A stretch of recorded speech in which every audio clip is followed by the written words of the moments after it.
Hello students, welcome to my channel Alam Edutech. हम लोग chemistry का बेसिक चीज़ पढ़ लिए हैं, जिससे कि आगे की चीज़ें समझ में आए उतना हम लोग जान लिए हैं अभी तक। अब हमें चैप्टर पे हम आते हैं, जो बुक में सिलेबस है उस पर आते हैं। जैसे कि बुक में अब हमें पढ़ना है कार्बन एंड इट्स कंपाउंड्स। तो ये केमिस्ट्री में अगर जिसको कोई इंटरेस्ट नहीं होना, तो यहाँ से अब इंटरेस्ट उसको जगना शुरू हो जाएगा। एक तो हुआ कि बेसिक हम लोगों ने पढ़ लिया, फाउंडेशन टाइप का, जिससे कि ये चीज़ें जो बोला जाए वो समझ में आए, तो वो हो चुका है। तो इसको अगर नहीं समझ में आ रहा है तो वो बेसिक तो समझ में आना चाहिए कम से कम, फिर इसकी बारी आती है। तो मेरे कहने का मतलब वो है कि अब आपको ये चीज़ें जो है इंटरेस्टिंग लगने लगेगी केमिस्ट्री। कहाँ से? जब हम लोग ऑर्गेनिक केमिस्ट्री बोलिए या कार्बन एंड इट्स कंपाउंड्स पढ़ना हम शुरू कर दें, तो ये इंटरेस्टिंग रहेगी। तो आइए हम लोग जानते हैं कि ऑर्गेनिक केमिस्ट्री होता क्या है। ऑर्गेनिक केमिस्ट्री जो है बेसिकली, अगर ऑर्गेनिक नाम से हम जाने तो ऑर्गेनिक आप हम सब जानते हैं कि ऑर्गेनिक मतलब होता है जैविक, something which is derived from naturally. जैसे हम लोग बोलते हैं ना organic farming, organic T, direct उसको किसी केमिकल प्रोसेस से कुछ आपको फर्टिलाइजर, पेस्टिसाइड्स ये सब छींट के नहीं कुछ बनाया गया, तो ऑर्गेनिक फार्मिंग हो गया।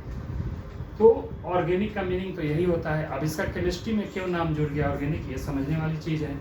तो देखिए, केमिस्ट्री जो जब शुरू हुआ स्टार्टिंग से ही ये देखा गया कि कुछ कंपाउंड्स है जो कि आपको पार्टिकुलर एनिमल्स और प्लांट्स में ही पाया गया। ठीक है, तो कौन कौन? जैसे कि सुक्रोज है, सुक्रोज जिसको शुगर भी बोलते हैं हम लोग, तो ये आपको कैन शुगर में मिलता है, जो गन्ना होता है उसमें। ये सेल्यूलोज है, सेल्यूलोज आपको मालूम है कि प्लांट सेल में पाया जाता है। कुछ ह्यूमन के अंदर, जो एनिमल बोले या ह्यूमन बोले एक ही चीज़ है, दोनों का स्ट्रक्चर तो सेमी इंटरनल होता है। यूरिया जो है पाया जाता है आदमी के यूरिन में। और तो ये आप देख भी सकते हैं, अगर किसी का किडनी फंक्शन टेस्ट आप ब्लड करवाइएगा तो ये सब चीज़ें, यूरिया, यूरिक एसिड, ये सब चीज़ें आएंगी। तो ये सारे क्या थे, इनमें देखा गया कि एनिमल के अंदर ये कंपाउंड पाए जा रहे हैं। ये कंपाउंड जो है मेनली जो है क्या कंटेन करते हैं? Carbon, hydrogen, oxygen and nitrogen. वैसे ये सारे कुछ कंपाउंड ऐसे थे जो कि हम पार्टिकुलर एनिमल और प्लांट में ही से ही मिले। हमें जो रिसर्च हो रहा था, ढूंढा जा रहा था, उसमें प्लांट और एनिमल से ही मिल रहा था। उसमें ये देखा गया कि वो जो कंपाउंड है उसका जो केमिकल स्ट्रक्चर है, बनावट है, उसमें कार्बन, हाइड्रोजन, ऑक्सीजन और नाइट्रोजन ही मेनली एटम थे।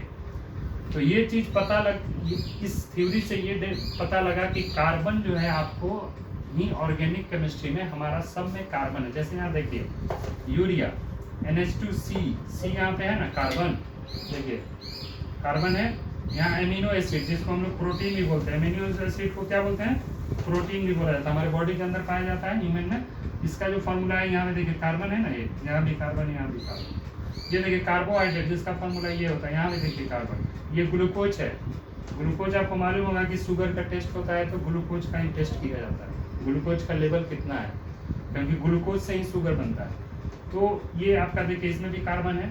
प्लांट में आप देखिए सुक्रोज जो चीनी हम लोग बोलते हैं, इसमें देखिए कार्बन है, इसमें 12 कार्बन है। ये देखिए सेल्यूलोज, इसमें कितना भी कार्बन है। तो ये देखा गया कि मैक्सिमम जो है synthesize from living organisms like animals and plant, उसमें जो कंपाउंड मिल रहे थे उसमें मैक्सिमम में कार्बन था।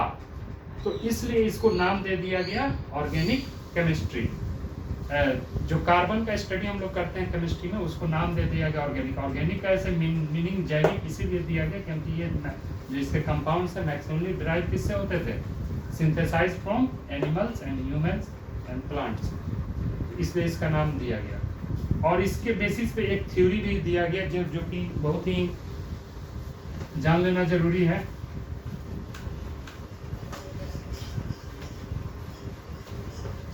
एक थ्योरी आता है, आपको एग्जाम में भी पूछा जा सकता है। इसी के बेसिस पे एक थ्योरी दिया गया जिसको हम लोग बोलते हैं वाइटल फोर्स थ्योरी।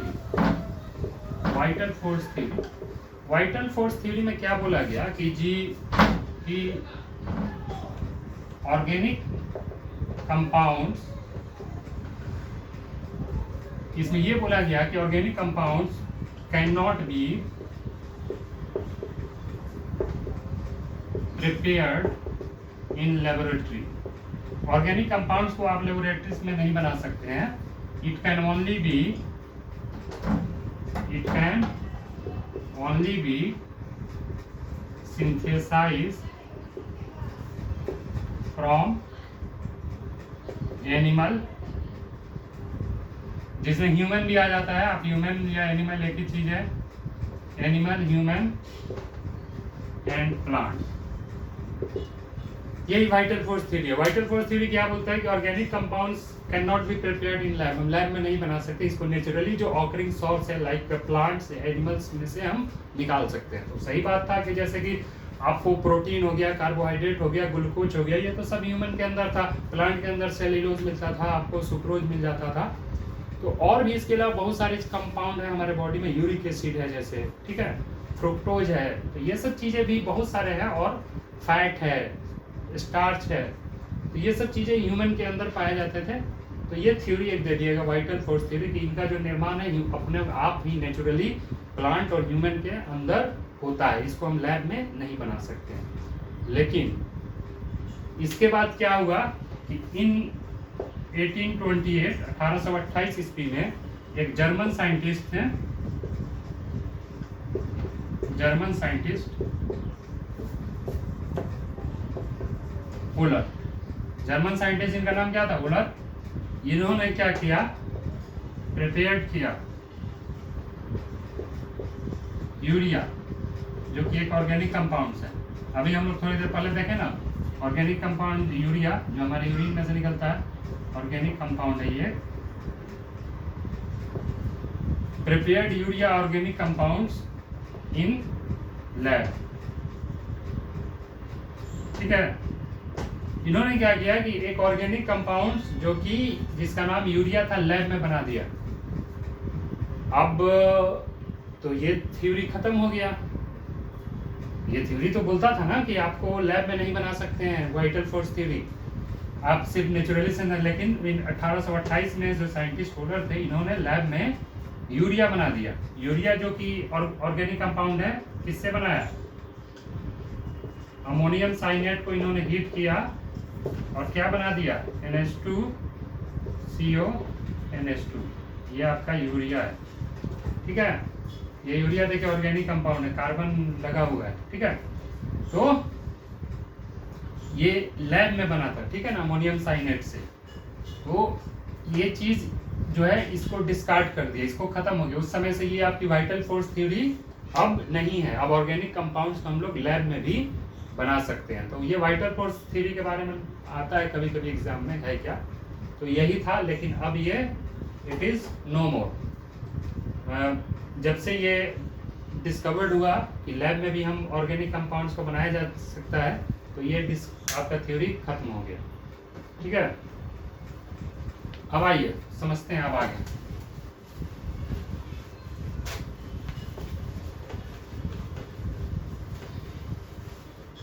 अब तक जो एलिमेंट हैं नॉन, हमारे हिसाब से अभी तक जो एलिमेंट नॉन है 118 एलिमेंट नॉन है, नॉन टिल नाउ अभी तक 118 एलिमेंट नॉन है। तो केमिस्ट्री में इसको जो है, इसके स्टडी को, एलिमेंट के जो स्टडी को दो भागों में बांट दिया गया है। एक भाग में हम लोग पढ़ते हैं ऑर्गेनिक केमिस्ट्री, जिसको हिंदी में कार्बनिक बोला जाता है, कार्बनिक रसायन। लेकिन ऑर्गेनिक का जो एक्चुअल मीनिंग होता है वो जैविक होता है, ठीक है। कार्बनिक और एक होता है आपका इनऑर्गेनिक, इनऑर्गेनिक केमिस्ट्री, इसको बोलते हैं अकार्बनिक रसायन, ठीक है। इसको हिंदी में अकार्बनिक रसायन। कार्बनिक जैसा कि आप नाम अगर ऑर्गेनिक नहीं समझ रहे, हिंदी नाम इसका दिया है कार्बनिक, इसमें हम लोग सिर्फ कार्बन एंड इट्स कंपाउंड पढ़ते हैं, ठीक है। ऑर्गेनिक केमिस्ट्री में कार्बन और इसके कंपाउंड को पढ़ा जाता है, और जो है आपको इनऑर्गेनिक है, रिमेनिंग रिमेनिंग 170 एलिमेंट्स के कंपाउंड को पढ़ा जाता है। ये देख के जरा सा आपको लगेगा कि एक सिर्फ कार्बन को पढ़ने के लिए हम ऑर्गेनिक पढ़ते हैं, अब बचे हुए जितने एलिमेंट है उसको हम लोग एक सेक्शन में पढ़ते हैं इनऑर्गेनिक। ये दिमाग में तो किसी को भी क्वेश्चन आएगा कि एक आप एलिमेंट जो है कार्बन, उसका और उसके कंपाउंड को पढ़ने के लिए केमिस्ट्री में अलग सेक्शन ही बना दिए हैं, और बचे हुए जितने एलिमेंट है एक के बाद 117, अभी मान लीजिए इसके हिसाब से 117, उनको आप एक जगह पढ़ रहे हैं। ठीक है, तो ये सवाल किसी के भी दिमाग में आएगा, क्यों हम ऐसा पढ़ते हैं। तो कार्बन के कुछ यूनिक नेचर होते हैं, ठीक है ना, जिसके वजह से इसके कंपाउंड बहुत ज़्यादा बनता है। कार्बन आपको बहुत ज़्यादा कंपाउंड बनाता है, किस वजह से बनाता है वो हम लोग आगे पढ़ेंगे। कार्बन का कुछ यूनिक नेचर है जिसके वजह से इसके कंपाउंड ज़्यादा बनते हैं। अभी तक आपको more than 5 million compounds known है, मोर देन 5 मिलियन सिर्फ कार्बन के कंपाउंड नोन है। ठीक है, तो इसीलिए इसके लिए एक अलग केमिस्ट्री, ऑर्गेनिक ऐसे स्टार्ट जब हुआ था तो यही कॉन्सेप्ट था कि जो लिविंग ऑर्गेनिज्म से चीज़ें प्राप्त हो रही जैसे प्लांट, एनिमल्स, ह्यूमन से, वो आपको ऑर्गेनिक केमिस्ट्री में रखा गया था, सही था।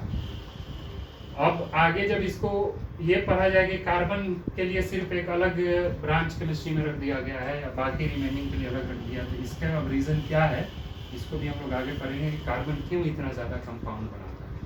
ठीक है, तो अब इसमें ये चीज़ है कि कार्बन के जो है सारे कंपाउंड जो है इसमें नहीं पढ़ते ऑर्गेनिक केमिस्ट्री में। एक्सेप्शन क्या है, एक्सेप्शन जो है आपको कार्बन के ऑक्साइड्स, कार्बन के जो ऑक्साइड है जैसे कार्बन डाइऑक्साइड, कार्बन मोनोऑक्साइड, ये नहीं पढ़ते हैं।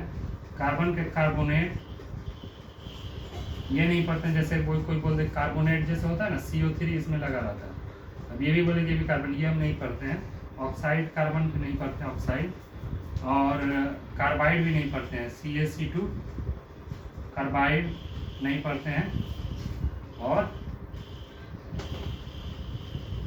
ये सब चीज़ें हम लोग ऑर्गेनिक केमिस्ट्री में कार्बन के नहीं पढ़ते हैं। ठीक है ना, वैसे पढ़ते हैं जिसमें